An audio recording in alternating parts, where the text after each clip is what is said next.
एक एक आज की डेट से मैं एक तुम्हारे को कॉन्सेप्ट समझाता हूँ। तुमने घर से सारी चीज़ें निकाल दी, मंदिर, भगवान, मूर्ति, फ़ोटो, यंत्र वंत्र सब निकाल दिया। अब 3 दिन तक हवन करो घर में, ठीक है। 3 दिन तक हवन करो और पूरा पूरा जाप करो। कोई पंडित को बुलाने की ज़रूरत नहीं, तुम ही करो, ठीक है। जो चीज़ सामग्री में तुम खाते हो ना, वो तुम हवन में डाल सकते हो, चाहे वो अनाज है। देखो मैंने ये सीखा हो ना, एक जितना चीज़ अपन धाम से सीखे थे, दूसरा अपन ने देखे कि जो ये जो हवन का जो प्रोसेस है ना, ये जैसे अपने 7 चक्र रहते हैं वैसे पूरा देवता का स्थान ले लेता है। इसमें ऐसा है कि रूट्स का एक इम्पॉर्टेंस है। हवन में जो डालते लकड़ी, उसमें एक है जो रूट्स डाला जाता है, एक है जो स्टेम डाला जाता है, एक है जो वो छाल उसकी जैसे फॉर एन एग्जाम्पल दालचीनी बोलते हैं ना, उसको क्या बोलते हैं, दालचीनी बोलते हैं शायद, जो वो छाल होती है लकड़ी की, ठीक है। फिर कुछ रूट्स है, जैसे मैंने खस के रूट्स बताया, फिर फूल है, फिर पत्ते हैं। अभी जैसे दालचीनी तो पत्ता है ना, उसको क्या बोलते हैं, सिनेमन स्टिक जो बोलते हैं उसको शायद दालचीनी बोलते हैं, मेरे को पता नहीं। सिनेमन स्टिक एक होती है, एक तेज़ पत्ता होता है, बे लीफ जिसको बोलते हैं। तो ये ना पूरा एक पेड़ की तरह एक कॉन्सेप्ट है जो शक्तियों के थ्रू काम करता है। सीड भी डाली जाती है, रूट्स डाले जाते हैं, स्टेम डाले जाते हैं, लीव्स डाली जाती है, फ्लावर्स डाले जाते हैं, फ्रूट डाले जाते हैं। हवन में फ्रूट्स भी डाले जाते हैं, ठीक है। अब तो जो चीज़ मैं वहाँ से सीखा वो मैं जानता हूँ, तो जो चीज़ तुम खाते हो वो तुम हवन में दे सकते हो। लेकिन वेद में सबके बारे में अलग बातें बताई गई है कि हर देवी देवता के लिए एक अलग भोग है। तो मैं ये नहीं बोलता तुम खिचड़ी बना के डाल दो। तो जो जिस किसी तुमको सबके लिए करने की ज़रूरत नहीं। तुम एक देवी देवता, एक को पकड़ते हो, तुम शिव जी लेते हो, हनुमान जी लेते हो, कोई गुरु लेते हो। अब उसकी साधना, चाहे तुम अपना शक्तियों की पूजा कर रहे हो, यक्षिणी और वगैरह वगैरह, जोगिनी की भी पूजा कर रहे हो, तो उसके रिचुअल्स को फॉलो करो। समझ रहे हो। मैं तामसिक और मैं लेफ्ट वाले को सपोर्ट नहीं करता, लेकिन मैंने एंड देख लिया महाकाली वाला, तो मेरे को सीढ़ी जाने की ज़रूरत नहीं। मैंने देख लिया हो कि एंड में कहा था, तो मैं क्यों बीच की सीढ़ी पकड़ूँ। समझ रहे हो।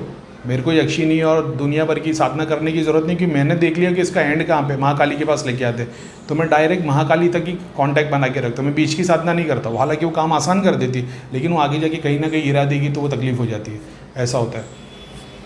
तो अब क्या नहीं करना है तो बता दिया, क्या करना है इसका कॉन्सेप्ट मैं तुम्हारे को बता देता हूँ, लेकिन तुमको आइडिया हो जाए कि काम कैसे लेना है।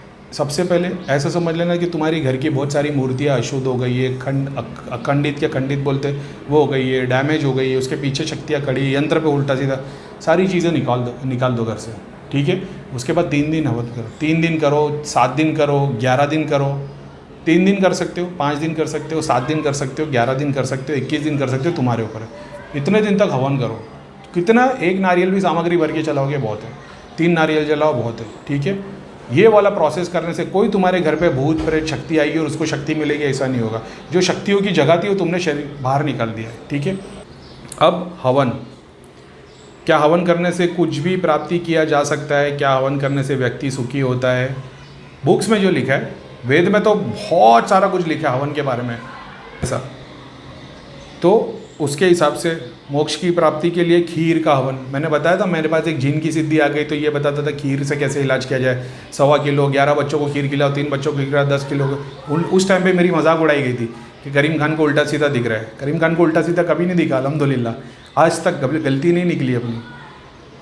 मारण के लिए उड़द की दाल से, मोहन के लिए मधु, शहद, खीर को मिलाकर, उच्चाटन के लिए शहद, घी और दूध को मिलाकर, स्तंभन के लिए मातुलिंग फल से, वशीकरण के लिए ये नहीं बता पीली सरसों लिखा है, मगर वो खाली पीली सरसों डालने से नहीं, बहुत सारा प्रोसेस होगा, क्योंकि तुम वशीकरण कर रहे हो। जैसा मैंने बताया, पीली सरसों चुड़ैल उतारने काम करती है। अभी मान लो किसी को किसी पे वशीकरण करना है, तो वो सर्टन प्रोसेस फॉलो करेगा, हवन में पीली सरसों डालेगा, उससे उसको शक्ति मिलेगी।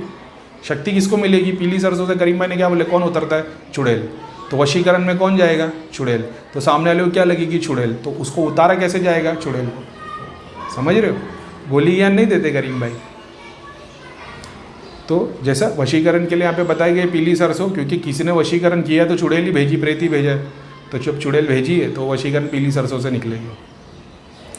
विशेष आशीर्वाद के लिए खीर, त्रिमधु, किशमिश, अंगूर, केला, गन्ने के टुकड़े, अनार, नींबू, नारंगी, नारियल, तिल, सीजन के फल, आम फल, बेल फल, नींबू, कमलगट्टा से, कड़ी चावल से, यज्ञ करने पर शाकंभरी देवी प्रसन्न होती है। शाकंभरी देवी पता नहीं मेरे को, शाकिनी है कि मेरे को पता नहीं। पालक एवं लौकी से हवन करने पर भी शाकंभरी देवी प्रसन्न होती है। काली कनेर के फूल से भगवती कालिका जल्दी प्रसन्न होती है। गूड़ल या जयाफल, जवा फूल, घी और शहद के हवन करने से देवी प्रसन्न होती है।